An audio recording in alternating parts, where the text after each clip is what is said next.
Chill.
3. Yeah!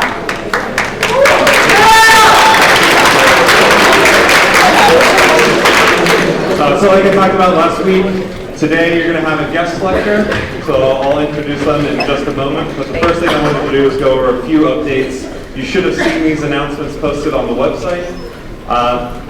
One thing I want to remind you from lecture last week, in the 4th week there is an extra credit lecture on Tuesday from 12:30 to 2. This is on writing lab reports, and again there is an extra credit component with your Lab 1 report that you will learn about if you attend this session. It'll be in here at Pfizer Auditorium. I encourage all of you to go. It gives you a chance to learn a little bit more about the writing lab reports as well as what happened exactly with your first lab report and give you feedback on that. The Lab 1C portion of the lab that you did in the first week, the Fusion 360 keychain that you designed, the NYU Tandem keychain, needs to be submitted the night before Lab 4. So we've extended the due date 2 weeks. You should have been told about this in recitation as well as seen the announcement. The goal is that you have some experience with Fusion before you get into the Lab 4 experiment. And just to be clear, I think there was some confusion. You do not have to 3D print the keychain. That is an optional exercise if you want to do it. We wanted to get you through the process of designing something in Fusion 360, exporting it to Cura, and then preparing the G-code for 3D print.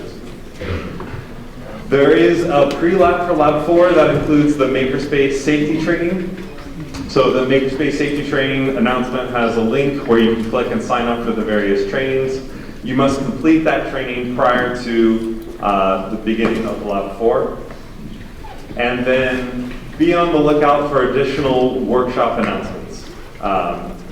The first workshop seemed to go very well, the introduction to circuits, and the next 4 that will be coming up throughout the semester will be announced a little bit later. And then one recommendation for the entire semester is just to stay on top of your deadlines. And that includes both your presentations and your lab reports. Do not get behind on lab reports. They will build up over the semester. And when you get into your teams, get started on your project. We'll talk about next week in lecture a little bit about teamwork and what your expectations are for the semester. So what you'll be doing is, ideally, as you form your teams, make sure you're communicating to one another, sharing the contact methods that you want to be using for the entire semester, and start brainstorming what you're going to do to start tackling your project. So we actually have 2 guest lectures today. The first is Letitia for Career Services. She wants to talk to you just for a short period of time. You can come on down about the career options that you have. Next up, we'll have Dave Doucette. He has been teaching here for about 40 years, was a previous dean of Polytechnic, as well as the former director of general engineering. He also has 20 years of experience working at Grumman. He's going to talk to you about project management. So first off, I'll hand it over to Letitia. You can welcome her to the lecture.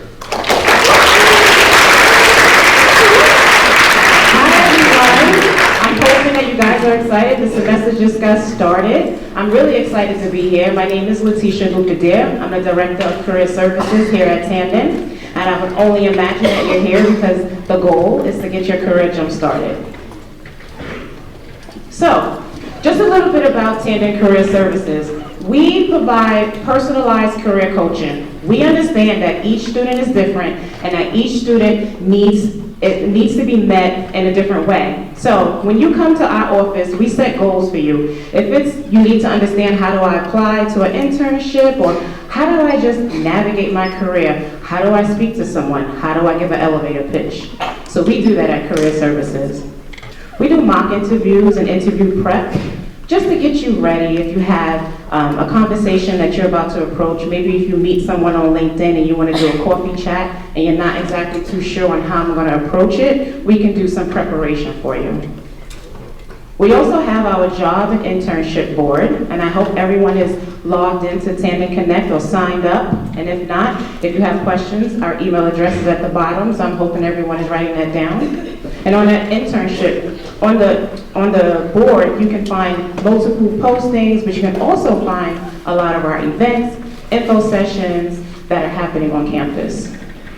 We will be developing a mentoring program really soon. A lot of our alums are interested in giving back, so stay tuned. You will be getting a lot of information about that.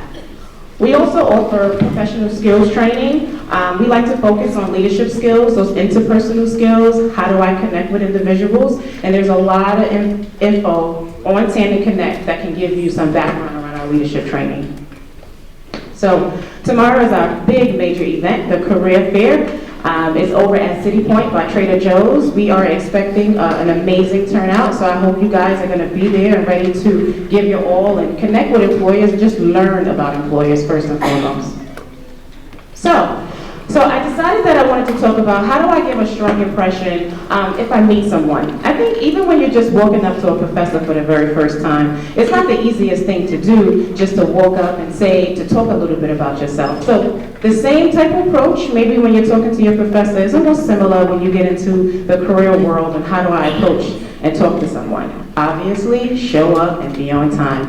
Anytime you're having an appointment, never wait for that exact time to show. Always give yourself about 10 minutes before you actually have that meeting. It is really important. Being on time shows a lot about your character. So dress the part. I always say as soon as I put on my Superwoman outfit, it makes me feel strong. So depending on what type of meeting it is, yes, sometimes you dress down, but sometimes you dress up, and when you dress up, it also shows your professionalism. Only bring essentials when you have a meeting. Sometimes a lot of distractions can just make your thoughts go in different directions. So make sure that you don't bring too many bags, too many unnecessary things that can make you not focus.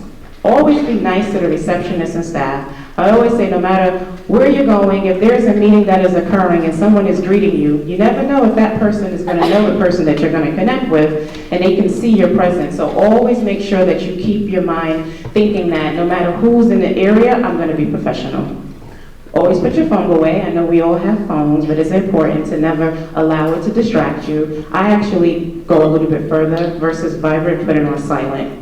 Have everything neat and organized, and if you're presenting something, you want to make sure that that is accessible to you. Always make the first move. It really shows a lot when you take the initiative. When you walk up to someone or you actually say, well, how's your day going? It really shows that you have a lot of confidence.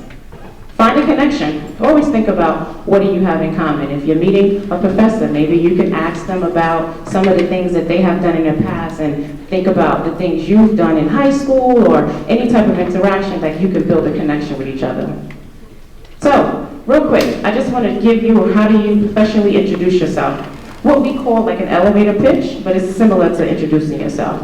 Always give your name, where you're from, describe what you do, provide some strengths and examples to back it up, and state what you want to happen as far as an action plan. So a quick elevator pitch for me would be, my name is Leticia Lupidier. I'm the Director of Career Services. I've been in the HR industry for over 15 years. I've worked at major companies such as Viacom, Con Edison, Turner Construction, and the list goes on. I would love to know if we can stay connected with each other. Do you have a LinkedIn account?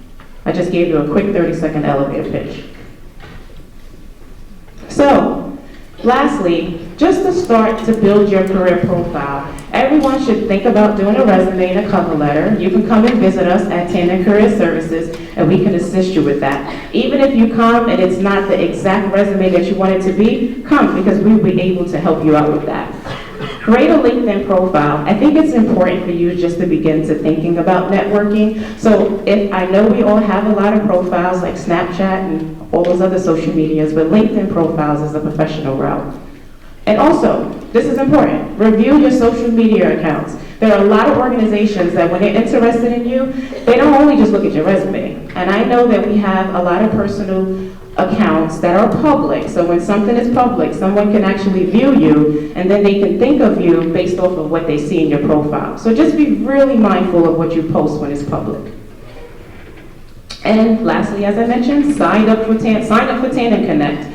It is definitely visible to employers. They can see you. And if you're asking questions such as, well, I'm not too certain right now about internship, would they even consider me for internship? That's when you're going to reach out to us at Tandon Careers, and we can guide you in the right directions on which employers will consider you or anything that you have questions in regards to getting your career up and going. So, that's it for me. Thank you.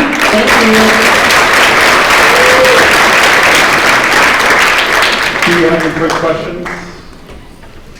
I think the best thing to do is just follow up with career services. So next up, Hopefully this works, yeah, okay.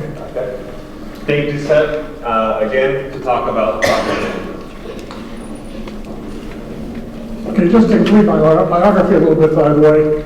I have 3 degrees from this place. They're all electrical engineering, a bachelor's, master's, PhD. Primarily because computer science didn't exist when I went through poly. So if I was going through poly these days, I'd probably be a Comp B. And as you can tell, I'm also a registered professional engineer in the state of New York and also in the state of New Jersey. Just to give you a quick review. By the way, why am I wearing a suit? Just to reinforce what Letitia said. I had one meeting this morning. I have class here. I have 2 meetings this afternoon over Manhattan. This is the least common denominator of all those meetings. It's hard to overdress. It's very easy to underdress and make a really bad impression. So when in doubt, wear a blue suit. Okay, anyway. What I'm going to talk about today is non-technical matters, and specifically about business issues. So, first thing I have there, most projects and companies don't fail for technical reasons. What do you think the failure rate is of new companies? About 90 to 95%. Very few companies make it through. We're going to talk about why.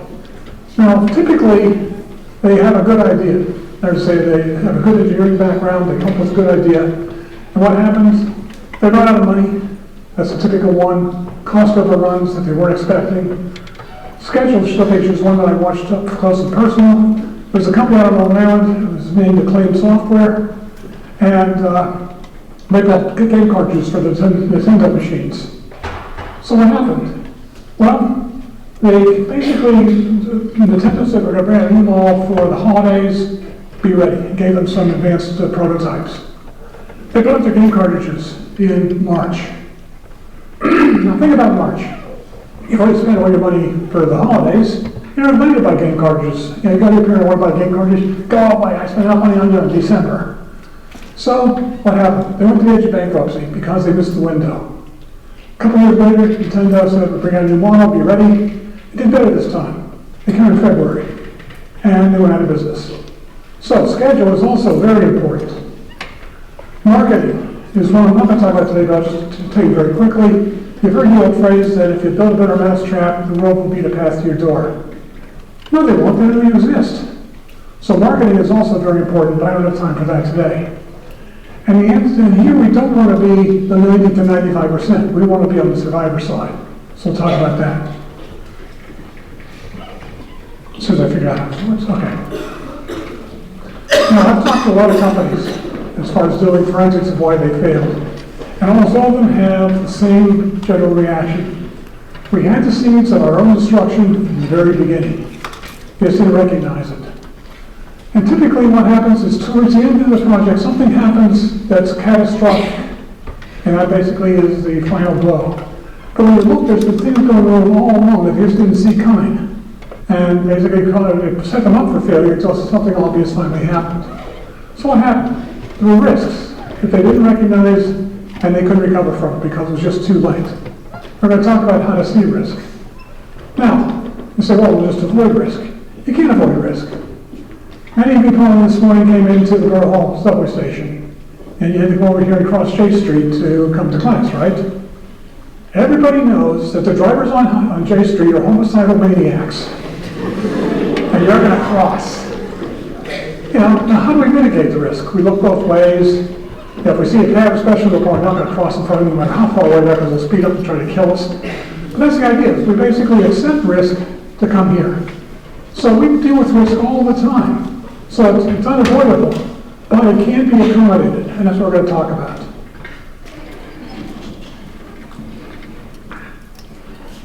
Now, what's the key to success? The answer is it's obvious. First of all, we have to plan properly. Now, one thing that Jack mentioned is that I spent over 20 years at Grumman. A couple of those years were down at the Pentagon. And I was dealing with generals. And so I talked about military aspects. I'll give you 2 ways to do things. We're going to have a battle. Number one, we're all going to charge up the hill, and hopefully some of us will make it. Doesn't sound like a very good plan to me. What are you going to do? You're going to look at distribution of forces. Where do I have an advantage? I can use the terrain and try to hide and surprise them. Those kinds of things. So I want to do a plan rather than just going after something. So we'll talk about planning. Second of all, once you have the plan, then you're going to execute the plan. We'll talk about that. And this is the keys to success. Now, what else? We need to know when we're in trouble. Now, I'll give you some advice, by the way, here, since I was a manager also. I'll tell you actually, there's one project that I inherited.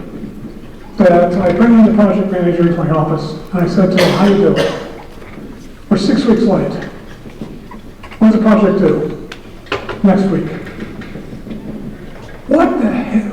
What am I going to do? We are dead. There's no alternative now, right? Now, give me an alternative. We're 6 weeks late. When is the project due? 24 weeks.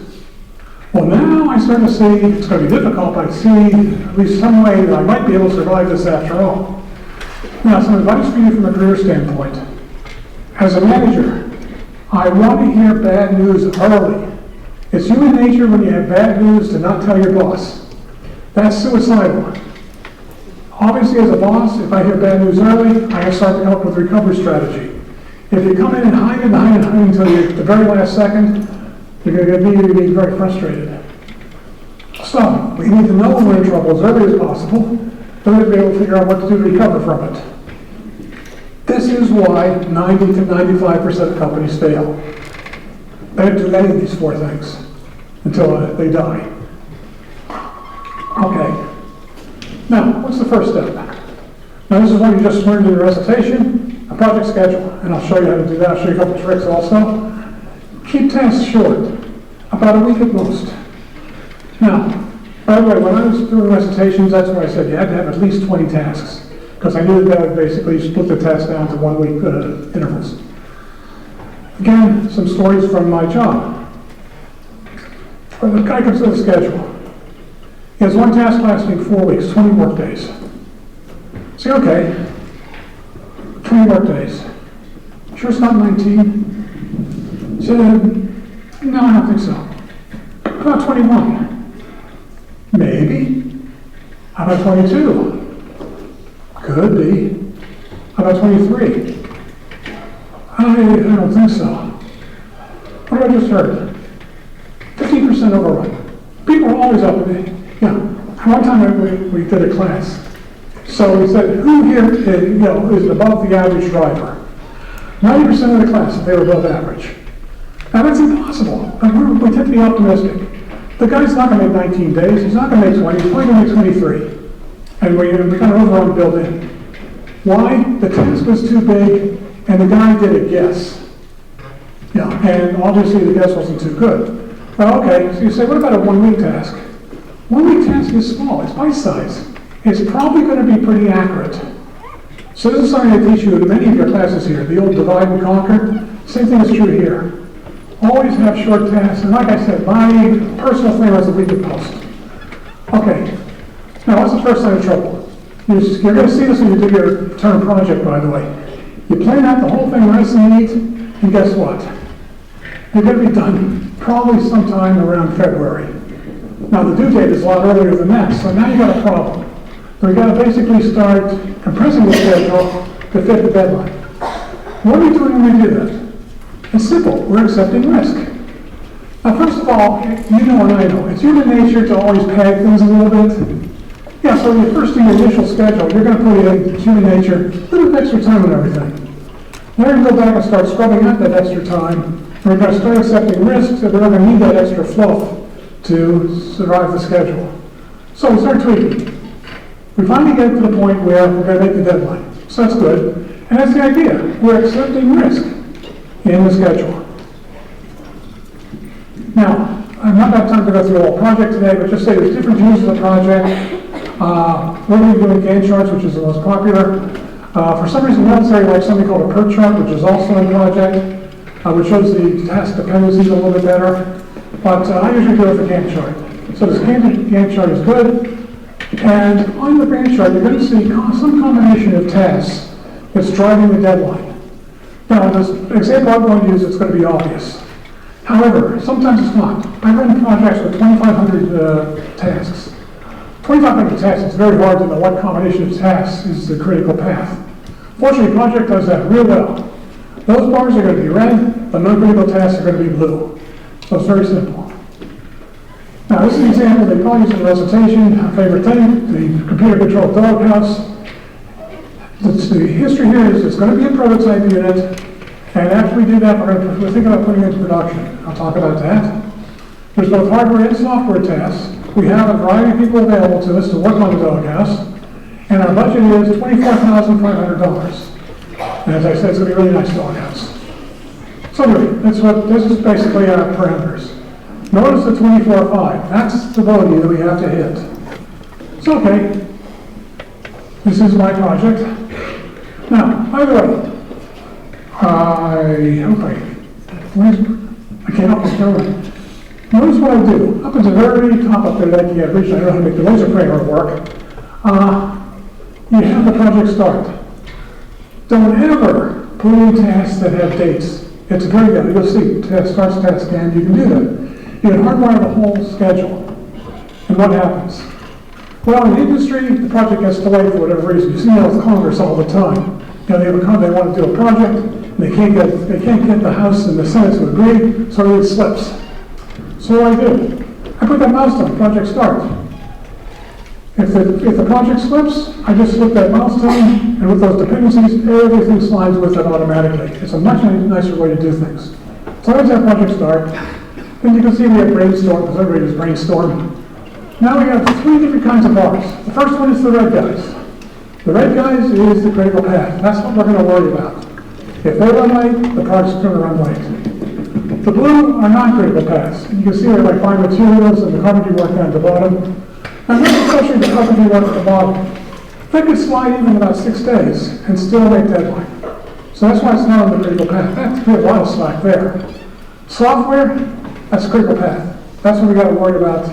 That's going to get most of my attention. And also, I sort of like to see a summary of things. So you have these black bars. You can see what it is. The initial design tasks are all rolled up into that black bar on the top.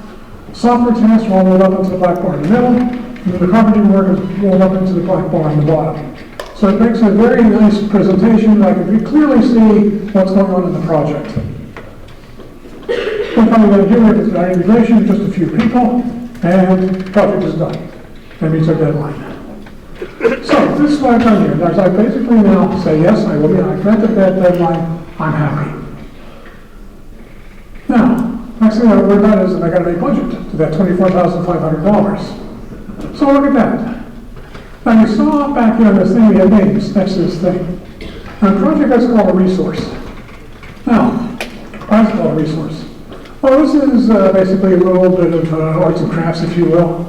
If I'm building a building, I gotta probably have a bulldozer for a few days, maybe a steam shovel, backhoes, various other things. Well, those are resources. Now, to build the foundation, I need a cement truck. Well, so I have a test there called pour foundation, and a resource will be how much a cement costs by the day. So that's why project uses the word resource. It doesn't just be people, it can also be materials coming on site that you're renting. Okay, so you got your resources. Now, then you have the resource sheet. We'll look at that very quickly. And you'll see that some things on the sheet will be read and some won't. We'll see. Now, the resource sheet on the project is much bigger than this. What I did is I stripped out a whole bunch of columns and just kept the ones that I care about for this lecture. If you look at the resource sheet in project, you'll see it's much more. However, not the adjective, the names are alphabetical order. And you can see that Al and Betty both have red. Why? This is the senior design team. These people are on for a few days at the very beginning, during the brainstorming phase and the improvement and the project approval, then they go away. So what project is saying is, do you know that you have these people basically on for a short time, and then they disappear? Could you level load them and try to use them more effectively? Now in this case, no, because I only want them on the design task, I want them here afterwards. So, I'd say, red, I understand, I'm not worried about it, so I'm happy.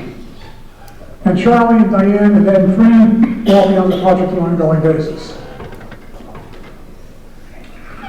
Now, Just a quick thing we'll go back to. Look at the rates on the right side. Now, I'll pick on Betty specifically because I use her in a couple pages. $200 an hour. Now, just to give you an idea, when you do labor estimate, the number of hours a year is 2,080, or maybe 2,088, depending upon your company. It's over 2,000 hours. So Betty's making over 2,000 hours times $200 an hour. She's making $400,000 a year, right? No. We'll see why not. What's the next phase? We're going to look at the three types of labor that this project has that you may or may not see. The first one's called direct labor. Those are the names that are on the schedule. Now, they belong to actually building the doghouse, if you will. Now, the automotive industry calls them touch labor because again, you have the same line of people touching the cars that goes down the line. So you hear it called direct or touch labor, but that's the idea. These are people who are getting paid to actually build the doghouse. Very simple. Then project indirect. These are people not working at a doghouse, but they're still sort of around for care and feeding. There might well be a project manager who's handling this project along with several others. We've got to count them. Typically, there's also a project secretary, making sure purchase orders go out, bills get paid, paychecks get, timesheets come in, paychecks get paid. That kind of care and feeding a project needs. She's not actually working on a doghouse, but you need them around. Then finally, we're all indirect. The general manager of the company, the PR people, purchasing department, that are working for the whole thing. Also, what about the building rent, the heat, the light, taxes? Those are all corporate resources, and these people are drawing out of the common well. So that's the third thing. It's called overall indirect, corporate indirect, or also G&A, general administrative costs. Now, on our doghouse, we have to pick up all these costs. So that's how we're going to look at it next. I have three types of labor. The first one is just direct labor. Again, people touching the doghouse. There's how much it costs to have those people actually working in the doghouse. That's called the unburdened labor rate. It's what you see in paychecks, basically. Next is direct plus project indirect, and we're going to include now the project manager and project secretary.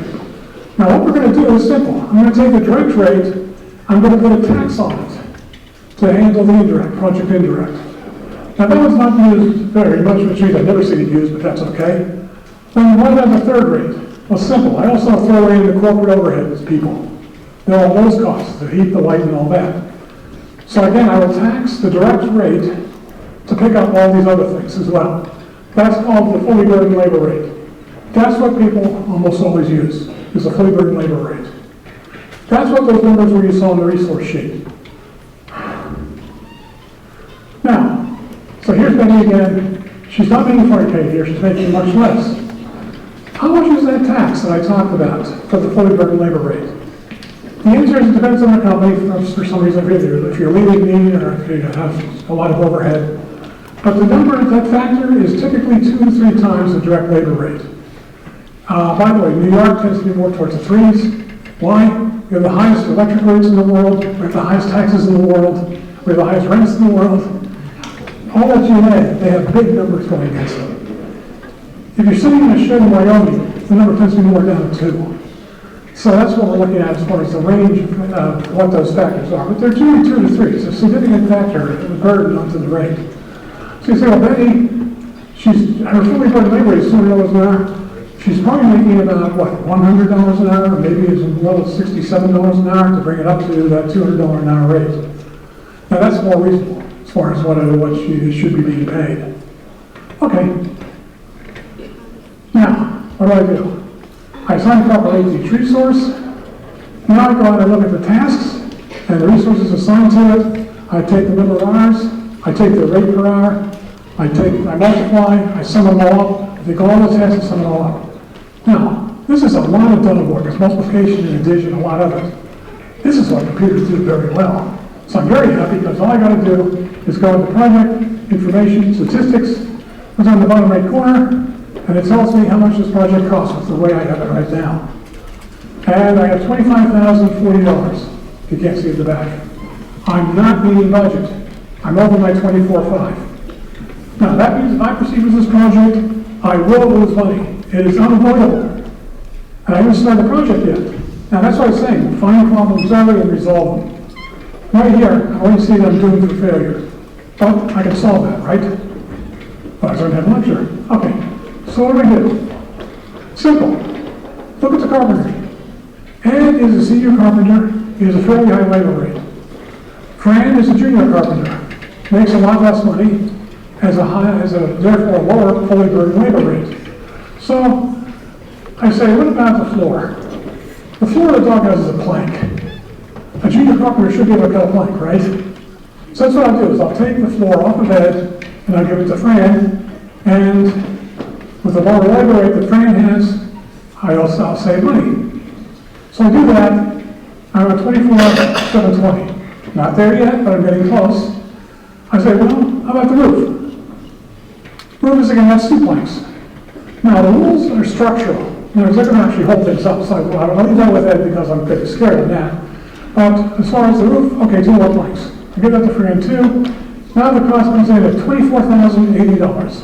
I've now made the price bogey. So, I'm now within budget. Couple notes in passing, by the way, my reserve that I have spent is $420, 1.7%. Now, between you and me, this is a very scary schedule. Everything has to go just right for me to have this to work. Now, you say, well, yeah, what could go wrong? Do we have a hurricane in New York? Or a superstorm Sandy? Yeah. Do we have a transit strike? Do we ever suddenly get, OPEC, and suddenly the fuel cost skyrockets? Yeah, there's lots of risk in this schedule. That 1.7%, it's a very risky schedule. So, in this case, I'd probably go back and look again. I don't have time here because I got an hour, so we're going with it the way it is. Okay. So I got it, and now I have a plan that meets the schedule and meets the budget. I swallow hard when I say that, but okay. Now we're going to execute. So we got, at least in theory, it's pretty easy. Just stay on schedule, stay on budget. The important thing is to start seeing problems early so I can recover from them. And then start fixing them early so they don't become major problems. How do I do that? A very simple tool. It's very elegant, it's easy to use, and you can do it with Excel easily. It's called net value analysis. It's a 2D graph. It's very simple. The x-axis is time, starting with the project start date, or the project end date, and the y-axis is money, starting at 0 and up to the budget. So, that's all it is, just a simple chart. Now here's a typical project chart that I would see. You see down in the bottom left corner there, I've spent everything, and at the project start. I should have started slow. You saw that on my Gantt chart. When I only have a few people aboard doing the design, then what happens? Well, now I start getting a lot of people to do the implementation. So suddenly a whole bunch of other people come on board, you start spending money a lot faster. Then what happens? Towards the end, we're doing integration, getting ready to ship the thing. We start running people off the project, and the costs start leveling off. So you'll see that most projects follow this kind of a curve.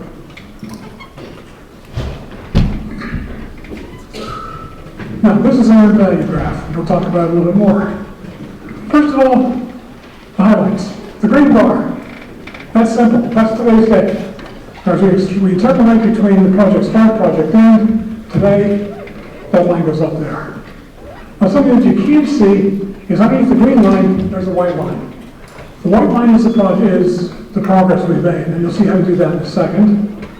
And over here on the other side, that horizontal line coming across is how much money we've spent. So if you look at this very quickly, what do you see? The progress line is under the calendar date. We are exactly on time. If you look at the intersection with the curve, we have spent exactly the right amount of money for the progress we made. And you see my comments of right, we're on time, we're on budget, life is good. And you're probably lying. This is like when you do labs and you always get exactly the right answer. When I was a graduate assistant, I knew we were lying. I mean, the projects never work exactly. By the way, I used to budget numbers about 5 or 10% just to make it look real. By the way, that's the idea. If it comes out exactly right, you're probably lying. Bosses know that too, by the way. Okay, here's the one that's even better. Look at that. Okay, so green is today, white is the progress we've made. we've made more progress than we should have. We're ahead of schedule. Now, the reason why I do this is up top here, you can see the money we spent. Now, there's two ways to look at this. One is that look at the money we spent versus the green line. This is what the accounting department looks like. It says, well, you spent this much money to date, you're doing fine, you're right on budget. But as an engineer, I say, no, I'm not. I'm actually doing better because I made that much progress. This project will ultimately be underrun, if you believe it. Because I made more progress for the amount of money I spent than I should have. So I'm actually more efficient. Now, just be warned, accountants and engineers have fought on this for centuries. You're not going to win. But it is two different views. Obviously, I think I'm right.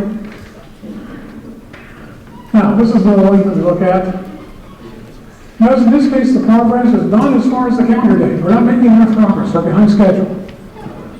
Now, however, look at the curve. For the progress I made, I spent the right amount of money. Of course, the accounting department's going to look at the green line again, and they're going to say that you didn't spend enough money. Yeah, so again, there's two different views of things. Now, in this case, I ask a question. We're going to run late, but I'm basically on budget for the progress I've made. Now, do I worry about being late? It depends. Maybe not. If I do, I end up on budget. However, now we'll talk about liquidated damages, which is a term you should have heard for your project. It's very simple. I need that doghouse. If you can't deliver that doghouse to me on time, you're going to do me harm in some way. I need that doghouse to do my work. So if you deliver late, you are causing me cost. So what I'm going to do is very simple. To make me whole, I'm going to charge you. So for every day you're late, you're going to pay me some amount of money for the lateness. That's liquidated damages. Now just to talk about one project I was on, it's a 2.5-year period of performance, and liquidated, so it's a long project. And liquidated damages for calendar time, not work time, not work days, including weekends, was $25,000 a day. And you say, well, for a 2.5-year period of performance, being, I'll say, 40 days late would not be unreasonable. Right? That's a pretty good estimate. 40 days late, $25,000 a day, $1 million. Well, that gets your attention very quickly. So, that's the idea. It's not supposed to be asked. It's all the liquidated damages. If there are, I'm going to be very scared. Because I see we're basically heading towards an iceberg. On the other hand, if there's no penalty for being late, I say, well, I got a corporate reputation, maybe the customer might be pissed off, I don't know. But at least we won't take it as badly as liquidated damages. That is a real, swords that get stuck in your throat. Okay, this is another one. We're on track.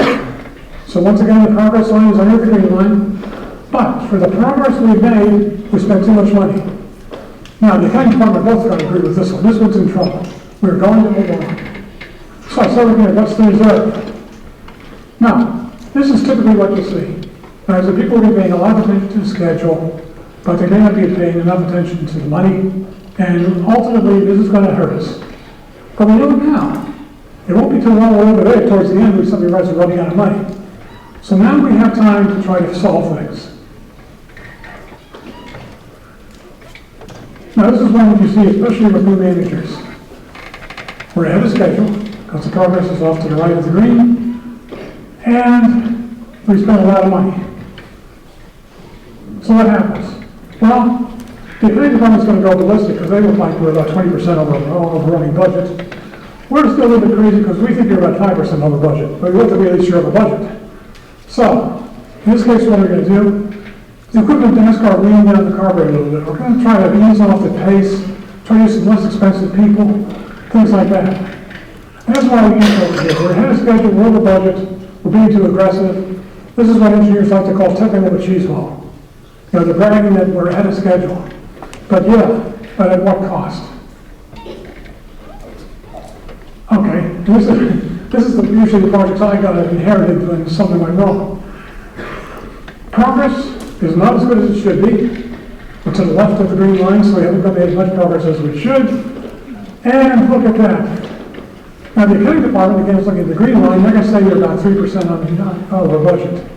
I'm looking at the white line and saying, my God, I am 20%, probably maybe even 25 to guesstimate, over budget here for the progress I made. This is really frightening. This is why I go and get some Jedi Knights to try to get this thing back under control. So, that's what I'm saying here. This happens all the time, unfortunately. But, again, I've got time. I can start trying to figure out a way to get around this. Maybe put some more people on it. You know, but I'm definitely going to get very involved here of what is going on. Why are we so far behind schedule and how do we fix it? Now, how do you do that? Well, it's simple. Labor rates from your resource chart. And like I said, you just take it to just the addition, multiplication and addition to sum up the whole thing, and project will tell you that. Now, here's the other diagram at the bottom. The schedule shows a task for 2 days, 16 hours. The labor rate of the person doing that task is $50 an hour. So that task is worth $800, 16 hours times 50. If the task is half done, we therefore earned $400 out of the 800. That's why it's called earned value analysis. It's a very easy technique. And all you have to do is a lot of slavish math is what comes arithmetic doing all this, which project does well. Now, second problem. Well, that curve that you saw was what's called the budgeted cost of work performed, which is basically coming out of the planning cycle. What would be a better way to measure? How much money can I actually spend? Now, a couple of issues that come up here. Number one, I had to put some more people on to get project on schedule. That was not included in the plan. So there's going to be actual money that I'm spending that is not on my plan. Project runs, say, 3 years. Do you think those people are going to get a raise? They better get a raise. In 3 years, they're not going to be here. And that's not in the plan. So, I got problems like that of money's not that I haven't accounted for. So what I'd much rather do is actually track the money spent. Now, if you've had a job, you've probably, especially like an engineering consulting company or some of those other ones, you may have timesheets of what job you worked on, how many hours you spent. What are you going to do? The payroll department automatically allocates that cost out to the projects. So that's called the actual cost of work performed based on the timesheets that are turned in. That's what I track. And that's where I start to see those discrepancies that you saw before. Okay, like I said, it goes with any reasonable sized company that you do this sort of thing. So, you just take the hours they work, you multiply by their fully burdened labor rate, any additional resources that came in or whatever, takes care of that, takes care of overhead also, and it solves any bad estimates we've had. So now we've got a sense of reality intruding as far as that y-axis line. We always use cost of work, the actual cost of work performed if we possibly can get it, which most companies can. Now, fill in the progress, which you saw with your recitation. I'll show you it here too. Go back to little project statistics, look at it, and then the lower left number will have the numbers you're looking for. So, here's my project. We now through a time, it's now 1 week from today, September 19th, and we're underway. You can see we did all the design tasks, that's nice. And you say, well, let's look at a couple things. Software's running late. Now, that's the first thing that gets my attention. The software is being done by Diane, and she is running late. And she is on the critical path. This is going to get me in trouble. So, we're going to look at that very closely.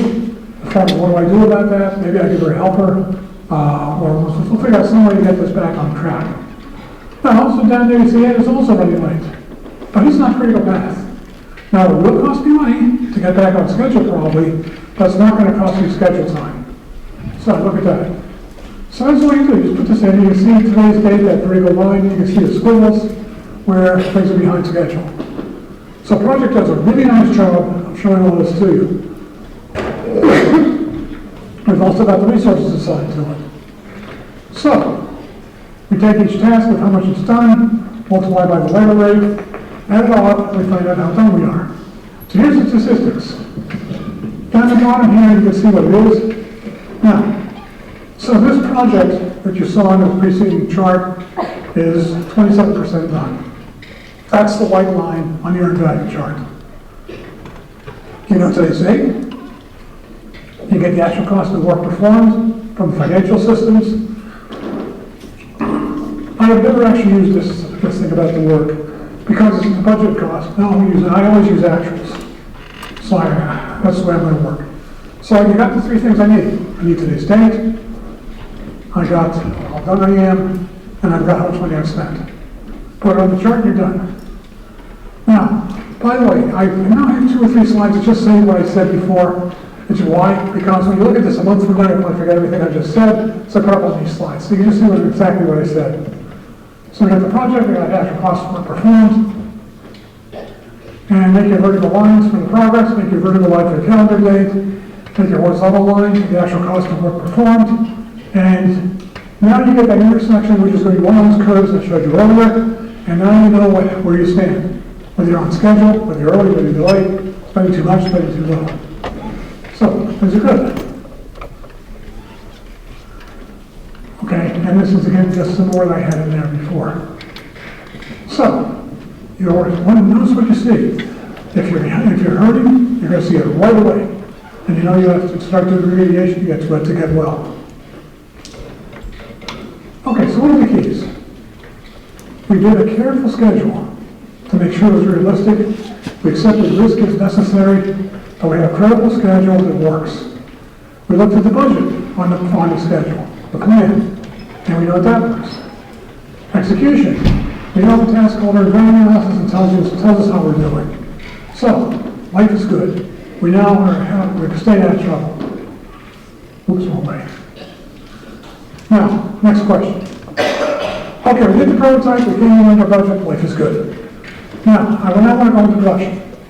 I love the doghouse so much, I want to make a bunch of them. So, now if we say, what about the cost? Well, it's simple. We spent about, I'll make it $25,000 to make the math easy on the prototype. What I'm going to do is I'm going to tax each production unit to recover all those costs. We'll see in a second.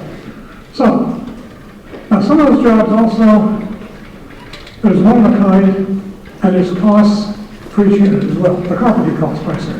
The software, that's done. You can do it for 1,000 units as well as one. But the lumber, I gotta go to Home Depot every day. So talk about that. Okay, so we talked about that. We need the one-time cost and the recurring costs. Now, the first thing I'm going to do is I'm going to say, okay, how many dog houses do you think I can sell here in New York City? Limited to 5 boroughs. Now, this is where you got to be careful, because marketing people tend to be very optimistic. Oh, I can sell 1 million dog houses easily here in New York City. Question number 1, are there any dogs in New York City? Maybe. I doubt it. Number 2, do all those dogs need a doghouse? No, why do they need apartments? The ones that are in private homes probably have a doghouse already, or they're kept in the house all the time anyway. So you say, I don't need, we're not going to have 1 million doghouses in this production run. Now to save time, we'll say, okay, we got 1,000. Yeah, I think we can sell 1,000 doghouses. So what do? Number 1 is I take the recurring cost, the lumber, if you will, and the labor to build the doghouse. So that's going to be, I'll say, $10 a doghouse to do that, because I no longer have all this research. I've now got I know how to build houses really fast, like a cookie cutter. Okay, I got my prototype, 25,000. I'm making 1,000 doghouses. So I'm going to tax the production run $25 a doghouse to cover my prototype costs. So I got $25 to get back my prototype. I got $10 for recurring costs. That means I got to sell this doghouse for at least $35 to break even. Now, once again, we get another decision point. Can I sell this doghouse for $35? Well, we now go and look at, PetSmart. How much do you charge? Their doghouses, their best doghouse is $20. Guess what? This is a loser. And I don't go into production. I just, well, I eat my losses and walk away because I can't possibly compete. I'm going to go to twice the price, or almost twice the price of the next doghouse down the line. But I know that up front. I don't go into production and find out after I spend all that money and find out that I can't sell any doghouses in that thing. But we'll be more optimistic and say, yeah, $35. They're interested, we could basically build the dog houses. Okay. So now, once again, we've avoided another iceberg. We know enough whether or not we want to go into production. So you say we do. Okay. And I talked about this. But then it comes up with another issue. I'll give you two scenarios. Number one, I'm going to build 1,000 dog houses in a week. I'm going to hire 1 billion people. We're going to get a warehouse down in Dumbo. We're going to build 1,000 dog houses, pay everybody off, let them off, and then sell the dog houses out of the warehouse.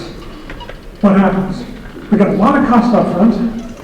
We got almost no employee loyalty because they all know they're going to be gone in a week.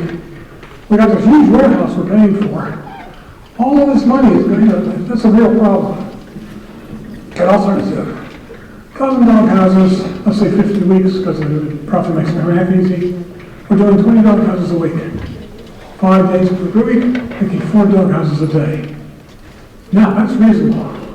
I can probably have 2 teams of people, each building 2 dog houses, and make my production run really low. I have minimal cost. I'm going to go out in the line, I'm going to go to Home Depot and buy lumber, I'm going to bring it back, and build my 4 dog houses, I'm going to ship them out the door. That's what I'm doing. I'm taking cost and converting it immediately to revenue. My actual outlay money is relatively small. I got the problem side, I couldn't avoid that. But the recurring costs, I'm really minimizing. So, that's a very nice way to work. Where'd I go? Okay. So, I'm going to try to spread out the production run. I'm going to try to avoid spending money to the last possible second. That's in called just-in-time manufacturing. And turn cost into revenue very quickly, minimize your expenditure on labor, and don't try to have a high production rate. General Motors can afford to build a Chevrolet once a minute. Yeah, because they're General Motors. They sell Chevrolets once a minute too. We don't have that kind of luxury. So we don't want to have a lot of cash outlay. We're going to try to spread it out and spend as little as possible. Now, having said that, now to go back to the big finish. Why is the failure rate for companies 90 to 95%? It's simple. Here's all this presentation. They go out there, they have a great idea, they form a company, they get money from somewhere, and they go under. They try running out of money by missing schedules. Why? Because they never did anything that I just showed you. So, like I said, they're not failures are typically not due to technical reasons. Typically, they have a very good technical education, but they ignore the business issues at their peril. So be very careful about that. And that's the idea, is that the school will give you an excellent technical education over the next 4 years. My very strong advice, in your curriculum, you have some free electives, take management courses. Learn more about how to run a company, and it'll do you a world of good. Also take this presentation, by all the way, enter your industry by trying to actually graduate, but for this again, you'll appreciate a lot more. Thank you.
We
wanted to mention real quickly about Jim.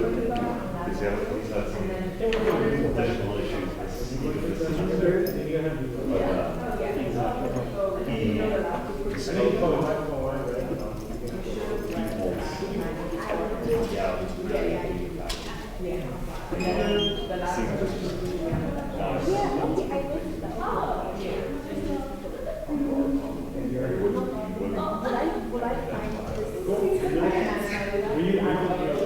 So guys are wondering if maybe talk to him. Yeah. It's hard to Oh, you fall. I didn't even notice you followed me. I didn't even notice you were behind me. I don't know. I said you go ahead, I'll catch up. That's pointless. Yeah, we're the last ones. Go on, let's push that now. So,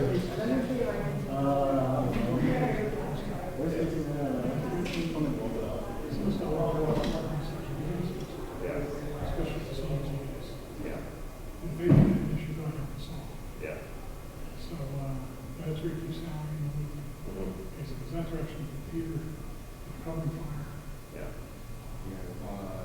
Also included in all this is the dean of faculty. So they're looking at conversation with kind of we recently had an issue because we recently had an issue because now the head teachers don't be trusted by the two. So now it's only the heads or the more senior teachers that get it. And apparently somehow he found out that one of the head TAs he's teaching Latin semester. And he goes, don't you go tell Jack about what happened in the classroom? You say that, but, no, definitely not. Yeah. And then even this. This is the most public job you can have anywhere. Yeah. Even from you, your cubicle, when you're teaching, you got the audience there and everybody's seeing what's happening. Yeah. So there's a few cents to their credibility in front of the entire class. Yeah. And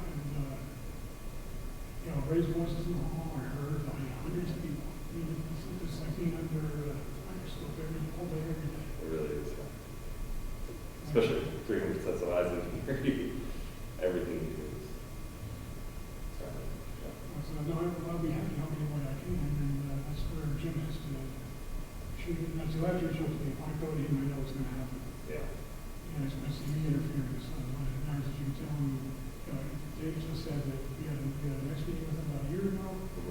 He would be more than happy to do it again. Yeah. And work it that way. We'd be coming in, also I'd be happy to see him. Okay. I think it would be good. So we had that issue with the TA this last week, and then even yesterday there was an issue with one of the students. The Moses Center for Disabilities for students who have a learning disability or any condition like that. Or sacred cow to go after. And Did you know that Jim is now our liaison with the Moses Center, so all the disabilities? it does. Yeah. That No. happened a couple years ago. No, I noticed this. it goes to the individual section. That and also this, Why did? that it happened 2 years ago. So that's how he has all these notices. But the instructor of record on Albert is the one who receives the notices. I think he's just getting it for his Well- sections. Well, he got it for one of mine. And you didn't? And I didn't, so. Well, that needs to change anyway. The person in that position should be your most sensitive person to those kind of issues. Yeah. So we had an issue that came up in that section where he basically spoke really loud in the hallway and they didn't know. The student had an issue with it. I came into the room after he left, and the note with the student's name on it was left on the desk, so people could easily The look. violation, that's nice. So, Well, that's very good, to keep Sally involved from the legal side and keep Peter involved from the academic side. yeah, And I think we should probably talk try to get about me involved from the personal side and see where it goes. yeah. Hopefully, a talk can help. But I think at this point, what we hope is that they can do something where maybe somebody can sit in on the class, see what he's doing, and give him like independent feedback. Because I think for us, I know it's hard for you to give him feedback. It feels like, okay, we're interfering with him in his course. But if it's independent, somebody else from Well, if you offer to come in one time to start to work with you. No, not you necessarily, but maybe somebody that he can find. Especially somebody else that you trust or is not going to see as an interference, which I think that's going to tell. Yeah. But not sure what other ways to help him or get him the. This is state law control, I'm not sure it's going to say law. Yeah. I went into that a few months ago. Well, Jim is lucky right now because his contract was just renewed. So he's probably safe for at least another year. Well, I can get that the other way. Because I went to file sexual harassment suit and they say that I would just renewed it. yeah, That now gets the school at risk. yeah, I mean, you gotta be careful on it. Yeah. I'm on the Boy Scout side, but I've heard you on the side of these arguments. yeah. And I think there are certain things that are in your contract that you can't violate. That Yeah, they can of course. breach the contract. So, But the thing is, if you breached the contract before and you got renewed, yeah, that's gonna get you in a really dicey terms. yeah. But it's one of those things where it just seems like why is he? You just shake your head and why is he doing this? He's under a lot of pressure, but still, you can't let that commit that time through. You know, so we use Slack, but we're familiar with it, it's like a chat box. So we have a channel that all NTAs that kind of, say something. And when he put that on the channel, the first thing I did was, Yeah. Thanks for talking to us for a little bit We're about trying to it. contain the public right now. Yeah. It's getting bigger. And, Jim's more looking into them. we're hoping to kind of limit the spread a little bit, since we advocated for reducing the course load. So now he's only teaching food and stuff. I've heard he sees that differently. Yeah. Because he sees himself as being forced out. I hope not. But But we can't help it. Oh, I know. But that's where concepts told me that it's 2 3, I'm like, oh, God, that's easy. I think it's true, you're trying to limit the damage. Yeah. Minimize it. But, wish you luck. And, Yeah. Appreciate your advice. All three of those is worth what you paid for.